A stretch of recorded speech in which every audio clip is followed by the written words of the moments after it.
ಮುಂಗಾರು ಪೂರ್ವ ಮಳೆ ರಾಜ್ಯದಲ್ಲಿ ಸಾಕಷ್ಟು ಅವಾಂತರಗಳನ್ನು ಸೃಷ್ಟಿ ಮಾಡಿದೆ. ಈ ಬೆನ್ನಲ್ಲೇ ಹವಾಮಾನ ಇಲಾಖೆ ಮುನ್ಸೂಚನೆಯನ್ನ ಕೊಟ್ಟಿದೆ. ರಾಜ್ಯದಲ್ಲಿ ಇನ್ನೂ 4 ದಿನ ಭಾರೀ ಮಳೆಯಾಗುತ್ತೆ ಅನ್ನೋ ಮುನ್ಸೂಚನೆ. 8 ಜಿಲ್ಲೆಗಳಲ್ಲಿ ಆರೆಂಜ್ ಅಲರ್ಟ್, 19 ಜಿಲ್ಲೆಗಳಿಗೆ ಯೆಲ್ಲೋ ಅಲರ್ಟ್ ಅನ್ನ ಘೋಷಣೆ ಮಾಡಲಾಗಿದೆ. ಮತ್ತೆ ಈ ಮುಂಗಾರು ಪೂರ್ವ ಮಳೆಯಲ್ಲಿ ನಾವು ಗಮನಿಸ್ತಿರೋದು ಸಂಜೆ ವೇಳೆಗೆ ವಿಪರೀತ ಮಳೆ ಬರುತ್ತೆ, ಬಿರುಗಾಳಿ ಸಹಿತ ಮಳೆ ಬರ್ತಾ ಇದೆ. ಇದು ಡೇಂಜರಸ್. ಬಿರುಗಾಳಿ ಸಹಿತ 4 ದಿವಸ ಮಳೆ ಆಗುತ್ತೆ ಅಂತ ಹೇಳಿ ಹವಾಮಾನ ಇಲಾಖೆ ಮುನ್ಸೂಚನೆಯನ್ನ ಕೊಟ್ಟಿದೆ. ಪ್ರಮುಖವಾಗಿ ಬೆಂಗಳೂರು ನಗರ, ಬೆಂಗಳೂರು ಗ್ರಾಮಾಂತರ, ಚಿಕ್ಕಬಳ್ಳಾಪುರ, ತುಮಕೂರು, ರಾಯಚೂರು, ಯಾದಗಿರಿ, ಕಲಬುರಗಿ, ಬೀದರ್ ನಗರಕ್ಕೆ 3 ದಿನ ಆರೆಂಜ್ ಅಲರ್ಟ್ ಅನ್ನ ನೀಡಲಾಗಿದೆ. ಉಳಿದಂತೆ ದಕ್ಷಿಣ ಕನ್ನಡ, ಕೊಡಗು, ಬೆಳಗಾವಿ, ಧಾರವಾಡ, ಕೊಪ್ಪಳ, ದಾವಣಗೆರೆ, ಚಿತ್ರದುರ್ಗ, ಬಳ್ಳಾರಿ, ವಿಜಯನಗರ, ತುಮಕೂರು, ಗದಗ ಜಿಲ್ಲೆಗಳಿಗೆ ಯೆಲ್ಲೋ ಅಲರ್ಟ್ ಅನ್ನ ಘೋಷಣೆ ಮಾಡಲಾಗಿದೆ. ಇನ್ನು ಹತ್ತತ್ರ 3 ರಿಂದ 4 ದಿವಸ ಬಿರುಗಾಳಿ ಸಹಿತ ಮಳೆ ಆಗುತ್ತೆ ಅಂತ ಹೇಳಿ ಹವಾಮಾನ ಇಲಾಖೆ ಮುನ್ಸೂಚನೆಯನ್ನ ಕೊಟ್ಟಿದೆ. ಆಲ್ರೆಡಿ ಬೆಳೆ ನಾಶ ಸೇರಿದಂತೆ ಮೇಲ್ಛಾವಣಿ ಹಾರೋಗೋದು, ಮನೆಗಳು ದಿಢೀರಂತ ಕುಸಿಯೋದು, ಹೀಗೆ ಸಾಕಷ್ಟು ಅವಾಂತರಗಳು ಸೃಷ್ಟಿಯಾಗಿದೆ. ಇನ್ನು ಮರ ಬಿದ್ದು ಹೋಗಿದೆ, ಬೆಳೆ ಹಾನಿ ನೋಡಿ.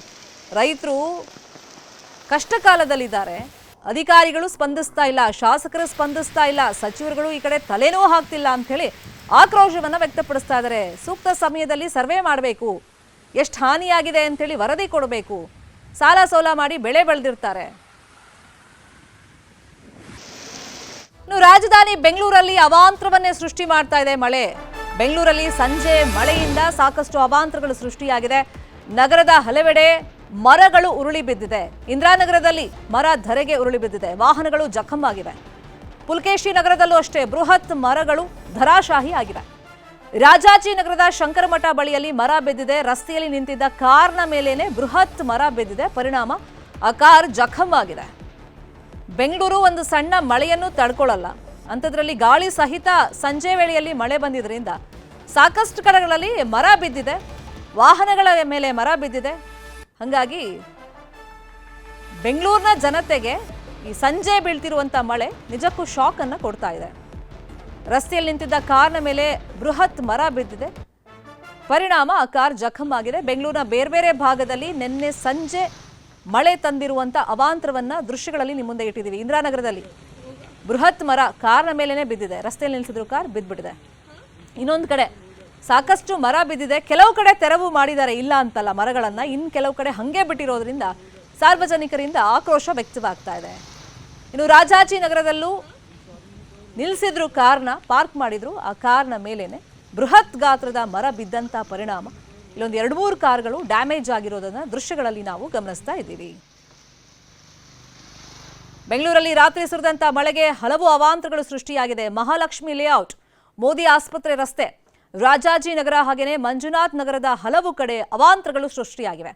ಮೋದಿ ಆಸ್ಪತ್ರೆ ರಸ್ತೆ, ಮಂಜುನಾಥ ನಗರ, ಮಹಾಲಕ್ಷ್ಮಿ ಲೇಔಟ್ನ ಪೈಪ್ಲೈನ್ ರಸ್ತೆ ಬಳಿಯಲ್ಲಿ ಹಲವು ಮರಗಳು ಉರುಳಿ ಬಿದ್ದು ರಸ್ತೆ ಬದಿ ನಿಲ್ಲಿಸಿದ್ದ ಕಾರ್ಗಳು ಜಖಂ ಆಗಿವೆ. ಮಹಾಲಕ್ಷ್ಮಿ ಲೇಔಟ್ನ ಪೈಪ್ಲೈನ್ನ ರಸ್ತೆ ಬದಿ ನಿಲ್ಲಿಸಿದ್ದ 3 ಕಾರ್ಗಳು ಸಂಪೂರ್ಣವಾಗಿ ಜಖಂ ಆಗಿವೆ. ಇನ್ನು ಮಂಜುನಾಥ ನಗರದಲ್ಲಿ ಬೃಹತ್ ಮರ ಧರೆಗೆ ಉರುಳಿ ಸಂಚಾರ ವ್ಯವಸ್ಥೆ ಅಸ್ತವ್ಯಸ್ತ ಆಗ್ಬಿಟ್ಟಿತು. ಅಲ್ಲದೆ ರಸ್ತೆ ಸಂಪೂರ್ಣವಾಗಿ ಜಲಾವೃತ ಆಗಿತ್ತು.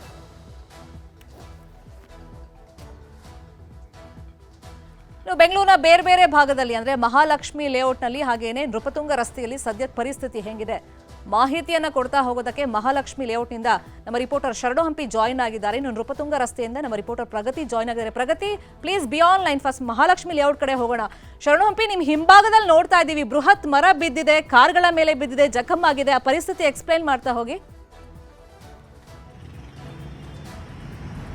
ಖಂಡಿತ ಶರ್ಮಿತ, ಯಾಕಂದ್ರೆ ನಗರದಲ್ಲಿ ನಿನ್ನೆ ಸಂಜೆ ಸುರಿದಂತ ಭಾರೀ ಮಳೆಗೆ ಮಹಾಲಕ್ಷ್ಮಿ ಲೇಔಟ್ ಅಲ್ಲಿ 50ಕ್ಕೂ ಹೆಚ್ಚು ಮರಗಳು ಬಿದ್ದಿದ್ದಾವೆ. ಅದರ ಜೊತೆಗೆ 10ಕ್ಕೂ ಹೆಚ್ಚು ಈ ವಿದ್ಯುತ್ ಕಂಬಗಳು ಬಿದ್ದಿರೋದು. ಇನ್ನು ಬೆಂಗಳೂರಿನಾದ್ಯಂತನೂ ಕೂಡ 300ಕ್ಕೂ ಹೆಚ್ಚು ಬೃಹದಾಕಾರವಾದಂತಹ ಮರಗಳು ಬಿದ್ದಿದ್ದಾವೆ. ಇಲ್ಲಿ ನಾನೀಗ ದೃಶ್ಯದಲ್ಲಿ ತೋರಿಸ್ತಾ ಇರೋದು ಮಹಾಲಕ್ಷ್ಮಿ ಲೇಔಟ್ನ BGS ಕಾಲೇಜ್ ಇದೆ, ಕಾಲೇಜ್ನ ಮುಂಭಾಗದಲ್ಲಿರುವಂತಹ ಮರ, ಬೃಹದಾಕಾರವಾದ ಮರದ ರೆಂಬೆ ಬಿದ್ದಿರೋದು, ಕೊಂಬೆ ಬಿದ್ದಿರೋದು. ಅದರ ಪರಿಣಾಮ ಇಲ್ಲಿರುವಂತಹ ಮಾರುತಿ 800 ಕಾರ್, ಮೊದಲ ಕಾರ್ ಇದು. ಈ ಕಾರ್ ಸಂಪೂರ್ಣವಾಗಿ ಜಖಂ ಆಗಿದೆ, ಯಾಕಂದ್ರೆ ರೆಂಬೆ ಮೇಲೇನೆ ಬಿದ್ದಿರೋ ಕಾರಣಕ್ಕಾಗಿ. ಇನ್ನು ಮುಂಭಾಗದಲ್ಲಿ 2 ಕಾರುಗಳಿದಾವೆ. ಒಂದು ಚೆವರ್ಲೆಟ್ ಕಾರ್, ಆ ಚೆವರ್ಲೆಟ್ ಕಾರ್ ರಸ್ತೆ ಬದಿಯಲ್ಲಿ ನಿಲ್ಲಿಸಿದ್ರು, ಯಾಕಂದ್ರೆ ಪಾರ್ಕಿಂಗ್ಗೆ ಜಾಗ ಇಲ್ಲ ಅನ್ನೋ ಕಾರಣಕ್ಕಾಗಿ ಅಥವಾ ಮನೆ ಮುಂಭಾಗದಲ್ಲಿ ಜಾಗ ಇಲ್ಲ ಅನ್ನೋ ಕಾರಣಕ್ಕಾಗಿ ರಸ್ತೆ ಬದಿಯಲ್ಲೇ ವೆಹಿಕಲ್ ಗಳನ್ನ ನಿಲ್ಲಿಸಿದ್ರು. ಈ ಕಾರಣಕ್ಕಾಗಿ ನಿಂತಿದ್ದ ಮತ್ತೊಂದು ವೆಹಿಕಲ್ ಏನಿದೆ ಚೆವರ್ಲೆಟ್ ಕಾರ್ ಅದು ಕೂಡ ಸಂಪೂರ್ಣವಾಗಿ ಜಖಮಾಗಿದೆ. ರಸ್ತೆ ಬದಿ ಏನು ಮರ ಬಿದ್ದಿರೋ ಕಾರಣಕ್ಕಾಗಿ ವಾಹನ ಓಡಾಟಕ್ಕೂ ಕೂಡ ಸ್ಲೋ ಮೂವ್ಮೆಂಟ್ ಆಗ್ತಾ ಇರುವಂತ ದೃಶ್ಯಗಳು ಕೂಡ ಕಂಡು ಬರ್ತಾ ಇದೆ. ಇನ್ನು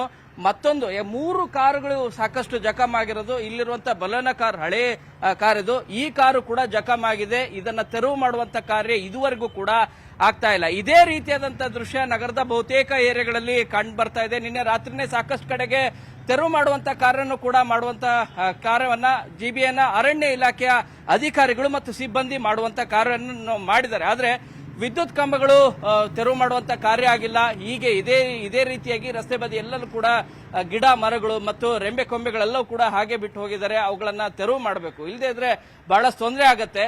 ಜಿಬಿಎಗೆ ಮೊದಲಿಂದನೂ ಕೂಡ ಸ್ಥಳೀಯರು ಹೇಳ್ತಾ ಇದ್ದಿದ್ದು ಏನಂದ್ರೆ ಸಾಕಷ್ಟು ಕಡೆಗೆ ಡೇಂಜರ್ ಮರಗಳಿದಾವೆ, ಅವುಗಳನ್ನ ರೆಂಬೆ ಕೊಂಬೆಗಳನ್ನ ಅಟ್ಲೀಸ್ಟ್ ಕಟ್ ಮಾಡುವಂತ ಕಾರ್ಯವನ್ನ ಮಾಡಬೇಕು. ಒಂದ್ ಕಡೆಗೆ ಮಾತ್ರ ರೆಂಬೆ ಕಟ್ ಮಾಡಿದಾಗ ಅದು ಹೆಚ್ಚು ವಾರುವಂತ ಸಾಧ್ಯತೆನೂ ಕೂಡ ಇರುತ್ತೆ. ಕಟ್ ಮಾಡುವಂತ ಸಂದರ್ಭದಲ್ಲೂ ಕೂಡ ಬ್ಯಾಲೆನ್ಸ್ ರೀತಿಯಾಗಿ ಮಾಡಬೇಕು ಅಂತೇಳಿ ಪರಿಸರವಾದಿಗಳು ಮನವಿಯನ್ನು ಕೂಡ ಮಾಡ್ಕೊಂಡಿದ್ರು. ಈ ಮನವಿಗಳೆಲ್ಲವೂ ಕೂಡ ಜಿಬಿಎ ಅಂದ್ರೆ ಇರುವಂತ 5 ಪಾಲಿಕೆಗಳ ಸಿಬ್ಬಂದಿಗಳು ಮತ್ತು ಅಧಿಕಾರಿಗಳ ನಿರ್ಲಕ್ಷ್ಯ ವಹಿಸಿದ ಪರಿಣಾಮವಾಗಿ ನಾವು ಮುಂಗಾರಿಗೆ ಬಹಳ ಮುಂಜಾಗ್ರತಾ ಕ್ರಮಗಳನ್ನ ಕೈಗೊಂಡಿದ್ದೀವಿ, ಮುಂಗಾರು ಪೂರ್ವನೂ ಕೂಡ ಸಾಕಷ್ಟು ಮುಂಜಾಗ್ರತಾ ಕ್ರಮಗಳನ್ನ ಕೈಗೊಂಡಿದ್ದೀವಿ ಅಂತ ಹೇಳಿ ಹೇಳ್ತಾ ಇದ್ರು. ಆದ್ರೆ ವಾಸ್ತವವಾಗಿ ನಿನ್ನೆ ಸುರಿದಂತ 1 ಗಂಟೆ ಮಳೆಗೆ ಸಾಕಷ್ಟು ಹಾನಿಯಾಗಿದೆ. ಹಾನಿಯ ಎಫೆಕ್ಟ್ ಈಗ ಅದೃಶ್ಯದಲ್ಲಿ ನೋಡ್ತಾ ಇದ್ರಿ ಶರ್ಮಿತಾ.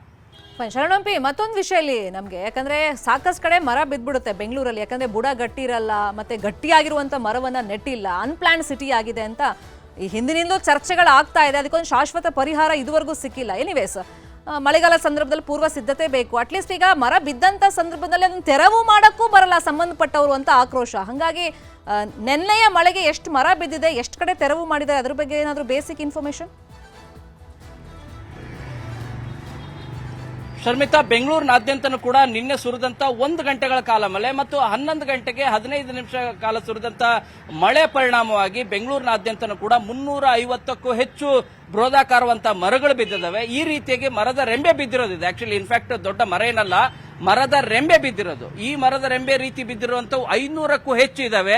ಇವುಗಳ ತೆರವು ಕಾರ್ಯವನ್ನ 200 ರೆಂಬೆ ಕೊಂಬೆಗಳ ಏನ್ ಬಿದ್ದಿದ್ದು ರಸ್ತೆ ಬದಿ ಅವುಗಳನ್ನ ತೆರವು ಮಾಡುವಂತ ಕಾರ್ಯ ಮಾಡಿದಿವೆ ಅಂತಾರೆ. ಬಟ್ ವಾಸ್ತವವಾಗಿ ನೋಡ್ತಾ ಹೋದ್ರೆ ಮಹಾಲಕ್ಷ್ಮಿ ಲೇಔಟ್ನ ವಿಧಾನಸಭಾ ಕ್ಷೇತ್ರದಲ್ಲೇ ನೋಡ್ತಾ ಹೋದ್ರೆ ಸಾಕಷ್ಟು ಕಡೆಗೆ ಅದೇ ರೀತಿ ಇದೆ. ಯಾಕಂದ್ರೆ ಜಿಬಿಎ ಸಿಬ್ಬಂದಿಗಳು ಅಂದ್ರೆ ಅರಣ್ಯ ಇಲಾಖೆಯ ಏನ್ ಸಿಬ್ಬಂದಿಗಳೇನಿದ್ದಾರೆ, ಸಿಬ್ಬಂದಿಗಳ ಕೊರತೆ ಪರಿಣಾಮವಾಗಿ ರಾತ್ರೋರಾತ್ರಿ ಮ್ಯಾಕ್ಸಿಮಮ್ 3 ಗಂಟೆಗಳ ಕಾಲ ಕಾರ್ಯವನ್ನ ಮಾಡಿದ್ದಾರೆ. ಅದಾದ್ಮೇಲೆ ಯಾರು ಕೂಡ ಕೆಲಸ ಮಾಡಿಲ್ಲ, ಎಲ್ಲರೂ ಕೂಡ ವಾಪಸ್ ಹೋಗಿರುವಂತ ದೃಶ್ಯಗಳು ಕಂಡು ಬರುತ್ತೆ. ವೆಸ್ಟ್ ಆಫ್ ಕಾರ್ಡ್ ರೋಡ್ ಇರ್ಬೋದು, ಇನ್ನು ರಾಜಾಜಿನಗರದ ಮೋದಿ ರಸ್ತೆ ಇರ್ಬೋದು, ಅಲ್ಲೆಲ್ಲ ಕೂಡ ಒಂದಷ್ಟು ವರ್ಕ್ ಮಾಡಿದ್ದಾರೆ. ಅಂದ್ರೆ ಕಟ್ ಮಾಡಿ ಅವುಗಳನ್ನ ಸೈಡ್ಗೆ ಇಡುವಂತ ಕಾರ್ಯವನ್ನ ಮಾಡಿದ್ದಾರೆ.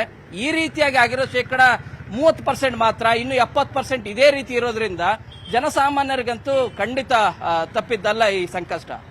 Please be on line. ಶರಣು, ಸೀದಾ ನೃಪತುಂಗ ರಸ್ತೆಗೆ ಬರೋಣ. ಪ್ರಗತಿ, ಅಲ್ಲೂ one of the busiest road ಅದು.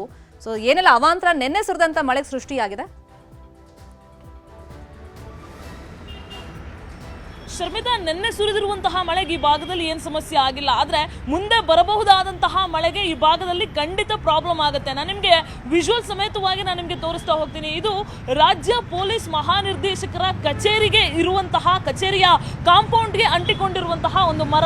ಆ ಮರದ ಅವಸ್ಥೆ ಹೆಂಗಿದೆ ನೋಡಿ, ಬುಡ ಕಂಪ್ಲೀಟ್ ಆಗಿ ಟೊಳ್ಳಾಗಿರುವಂಥದ್ದು, ಜೊತೆಗೆ ಆ ಏನೋ ಬೇರಿನಿಂದ ಗಟ್ಟಿ ಇಲ್ಲ ಅನ್ನುವಂಥದ್ದು ಕ್ಲಿಯರ್ ಆಗಿ ಗೊತ್ತಾಗ್ತಾ ಇದೆ. ಇದು ಇವತ್ತು ನಿನ್ನೆಯಿಂದ ಹಿಂಗಿಲ್ಲ, ಕಳೆದ ಸಾಕಷ್ಟು ದಿನಗಳ ಕೂಡ ಇದೇ ರೀತಿಯಾದಂತಹ ಪರಿಸ್ಥಿತಿ ಈ ಭಾಗದಲ್ಲಿ ಇರುವಂತದ್ದು. ಇಲ್ಲಿಂದ ಸಿಕ್ಕಾಪಟ್ಟೆ ಜನ ಓಡಾಟವನ್ನು ನಡೆಸ್ತಾರೆ. ಜಿಬಿಎ ಮುಖ್ಯ ಕಚೇರಿಗೆ ಅಂದ್ರೆ ಅರಣ್ಯ ಇಲಾಖೆಯ ಡಿಸಿಎಫ್ಒ ಇರುವಂತಹ ಕಚೇರಿಯಿಂದ ಸರಿಸುಮಾರು 1 ಕಿಲೋಮೀಟರ್ ಇರಬಹುದಷ್ಟೇ. ಆ 1 ಕಿಲೋಮೀಟರ್ನ ಅಂತರದಲ್ಲೇ ಇರುವಂತಹ ಮರದ ಸ್ಥಿತಿ ಇದು. ಅಂದ್ರೆ ಬುಡ ಕಂಪ್ಲೀಟ್ ಆಗಿ ಟೊಳ್ಳಾಗಿದೆ, ಆದ್ರೆ ಮೇಲ್ಭಾಗದಲ್ಲಿ ನೀವು ಗಮನಿಸಿದ್ರೆ ಹಸಿ ಅಂತ ಕಾಣಿಸುತ್ತೆ. ನಿಮಗೆ ಬೆಂಗಳೂರಿನಲ್ಲಿ ಬಿದ್ದಿರುವಂತಹ ಬಹುಪಾಲು ಮರಗಳು ಒಣಗಿದ ಮರಗಳು ಎಲ್ಲೂ ಬಿದ್ದಿಲ್ಲ. ಅನೇಕ ಕಡೆಗಳಲ್ಲಿ ಬಿದ್ದಿರುವಂತದ್ದೆಲ್ಲವೂ ಕೂಡ ಹಸಿ ಮರ. ಯಾಕೆ ಅಂತ ಹೇಳಿದ್ರೆ ಅದರ ಬುಡ ಗಟ್ಟಿ ಇಲ್ಲ. ಕಾಂಕ್ರೀಟೀಕರಣದ ಕಾರಣದಿಂದ ಅಥವಾ ಬೇರೆ ಬೇರೆ ಬೇರೆ ರೀಸನ್ಸ್ ಇಂದ ಅದರ ಬುಡ ಗಟ್ಟಿ ಇಲ್ಲದೆ ಇವತ್ತು ಅನೇಕ ಮರಗಳು ಉರುಳಿ ಬೀಳ್ತಾ ಇವೆ. ಬೆಂಗಳೂರಿನಲ್ಲಿ ಮಳೆ ಬಂದ್ರೆ ಒಂದೇ ಮನೆಗಳಿಗೆ ನೀರು ನುಗ್ಗುತ್ತೆ, ಇಲ್ಲ ರಸ್ತೆಗಳಲ್ಲಿ ಮರ ಬೀಳುತ್ತೆ. ಅಕಸ್ಮಾತ್ ಈ ಮರ ಏನಾದ್ರೂ ಬಿತ್ತು ಅಂದ್ರೆ ನೃಪತುಂಗ ರಸ್ತೆಯಲ್ಲಿ PWD ಡಿಪಾರ್ಟ್ಮೆಂಟ್ ಆಗಲಿ, ಎಜುಕೇಶನ್ ಕಮಿಷನರ್ ಆಫೀಸ್ ಆಗಲಿ, ಸಿಕ್ಕಾಪಟ್ಟೆ ಸರ್ಕಾರಿ ಕಚೇರಿಗಳಿವೆ, ಸಿಕ್ಕಾಪಟ್ಟೆ ಜನ ಓಡಾಡುವಂತಹ ರಸ್ತೆ, ಬಿಸಿಯೆಸ್ಟ್ ರಸ್ತೆ. ಈ ರಸ್ತೆಯಲ್ಲಿ ಸಾಕಷ್ಟು ಅವಾಂತರಗಳಾಗೋದಂತೂ ಫಿಕ್ಸು. ಸೊ ಹಾಗಾಗಿ ನ್ಯೂಸ್ 18 ಮೊದಲೇ ಎಚ್ಚರಿಸ್ತಾ ಇದೆ, ಈ ಮರ ಬೀಳುವ ಹಂತಕ್ಕೆ ತಲುಪಿದೆ, ಒಂದಲ್ಲ ಒಂದು ದಿನ ಇನ್ನೇ ಕೆಲವೇ ದಿನಗಳಲ್ಲಿ ಬೀಳೋದಂತೂ ಪಕ್ಕ. ಆದಷ್ಟು ಬೇಗ ತೆರವು ಮಾಡಬೇಕು ಅನ್ನೋದು ನಮ್ಮ ಆಗ್ರಹ, ಜೊತೆಗೆ ಜನರ ಆಗ್ರಹ ಕೂಡ. ಖಂಡಿತ ಸಂಬಂಧಪಟ್ಟವರು ಎಚ್ಚೆತ್ತುಕೊಳ್ಳಿ ಅಂತ ಆಶಿಸ್ತಾ thank you so much Pragati, thank you so much Sharanu Hampi ಈ ಕ್ಷಣದ ಮಾಹಿತಿಯನ್ನು ಕೊಟ್ಟಿದ್ದಕ್ಕೆ.